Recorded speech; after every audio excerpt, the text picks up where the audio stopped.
Hello everybody. Today we are going to look at a library named SWR and let's visit their website first. This SWR library is a library with React hooks for data fetching. We all know that almost all of the modern React applications are dynamic to these days, and dynamic websites are usually dependent on some kind of external data that we need to constantly fetch, validate, manage the state, manage the loading state, manage the errors and everything, handle the errors. So lot of pain points are there. So the this library takes a shot to remove these pain points for us, and let's see how we can reduce our codes and manage our application in a better way using this SWR hook. Okay, so here I have a normal React.js application. This application is built using create react app. So on the terminal you will just enter into a folder and type in npx create react app learn SWR. So this type of things. So I have already done that, so I'm not doing anything else. Okay, and this is our app component. I have already run it here by running the yarn start. So here we are using an API named JSON placeholder. This is a very popular API. This JSON placeholder API is used for testing purposes. So this endpoint gives us back 100 to dos, sorry, 200 to dos. So we'll emulate a remote data fetching with this API, which is already ready for us. So let's see how we usually handle our remote data fetching part for almost any application. So you can see here I'm using use state, that means a local state for getting the data, another one for error, and another one for loading. Pretty standard things. Here in the use effect I haven't passed any dependencies, so this use effect will only run for once. So whenever the API call is starting, I am setting the loading state to true, and if the data fetching is successful, I'm setting the data here and setting the loading to false. But if something goes wrong in the catch statement, I am setting the error, and also in this case I am setting the loading to false. Okay, and here if the status is loading, I am showing a loading text here, and in the below part I am just iterating over the to-do list and showing them here. So the output you can see here. So let me refresh the page for you to see. See here you can see it stays in the loading for some time. That means it was fetching data at that time, and when the data returns we get a nice list of to-dos here, 200 to-dos.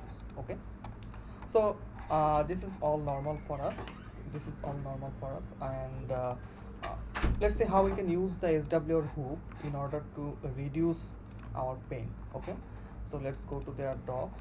We first have to add this SWR. I have already added it, but for you, you can just yarn add SWR, and this library will be installed on your machine.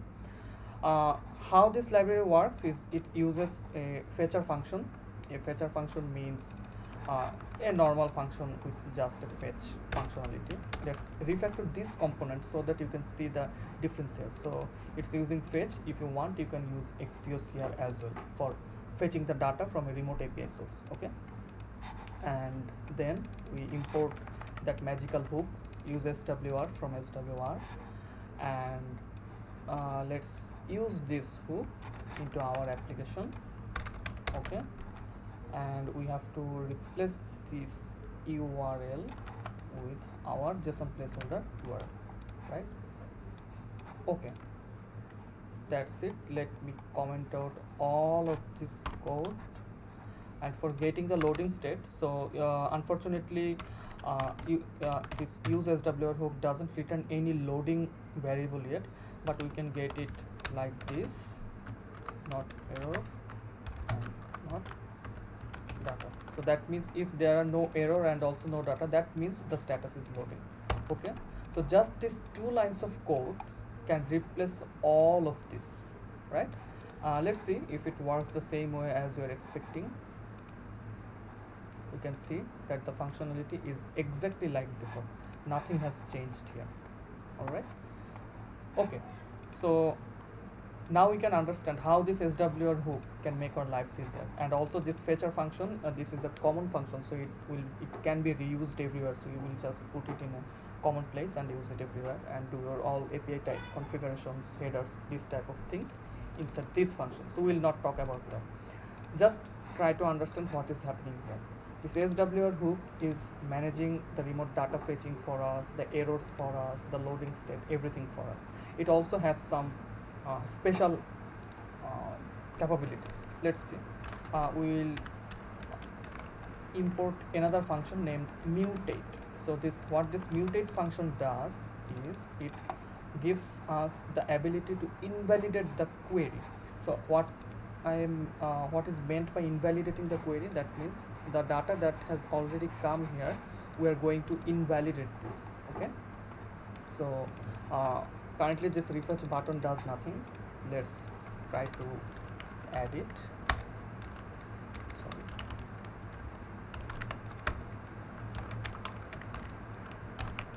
So if we call this mutate function here, so this refetch is now working, but you are not understanding if it's working or not because the loading state is not coming.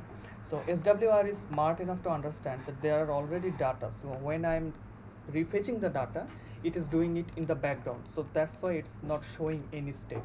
But we can validate if data is really being fetched or not from the console or the network tab. When you fetch the refetch button, you can see here that a new API call is made to the to send point. So everything just looks real time for you. Okay, so this is a general overview. Let me make you understand how to manage this use SWR hook, or how is it working actually. So this SWR hook ideally takes two parameters. The first one is the key. Usually it is the API endpoint that you are passing, so it should be unique because under the hood SWR uses this key to identify each of the query. So this to-do query, if there can be a user's query and many other things. Okay, so let me change it to to-dos. Okay, and the second one is the fetcher function. I have already talked about this fetcher function here.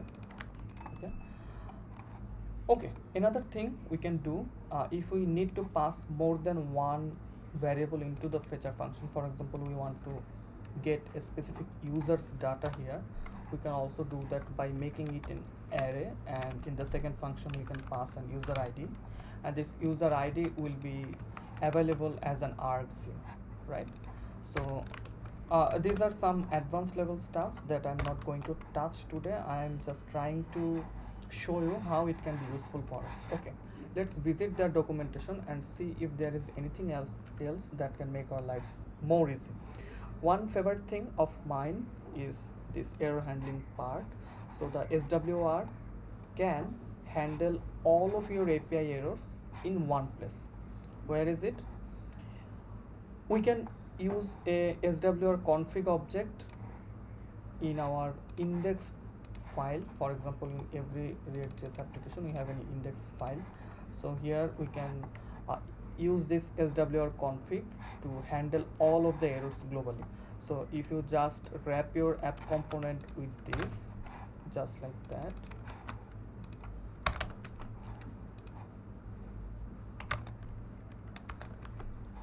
then all of the API errors will be handled here. So you can show a toast, or you can log it, or you can send the report to some user or something like that. So you can do all kinds of stuff here. So this global error handling is one of my favorite features. Also you can do other things like pagination, prefetching, this type of things. So for pagination, as I said earlier, you can just make a dynamic API here and refetch all of your data almost in real time. So this is use SWR hook. The documentation is pretty simple and pretty easy to understand, and it's very powerful and lightweight as well. One thing I want to mention though, that this SWR hook has a competition, and that competition's name is React Query. So React query does all of the things that SWR hook does, and also does some extra things for us, which is pretty nice. So, but the main difference between SWR and React query is that React query is more advanced. It can handle many more complex situations for you, and it has also many advanced utilities for you. But the main advantage of SWR is it's very lightweight. So let me show you how lightweight it is from the website named Bundlephobia. Okay, so if we try to find SWR, okay, it's still loading. My internet connection is not so good. Okay, so if we see the size of the SWR, we can see the bundle size here, and now see the React query. So you can see that the bundle size for React query is 50, but for SWR it's 9.3. So it's pretty lightweight, which can be an advantage. So my recommendation is, if your application doesn't require many advanced stuffs that React query offers, you should always start with SWR, and down the line, if you feel that you will need more configuration than the SWR provides, you should use React query. We will talk about React query in some next video. Till then, take care, and pardon me if I have made any mistakes. Thank you.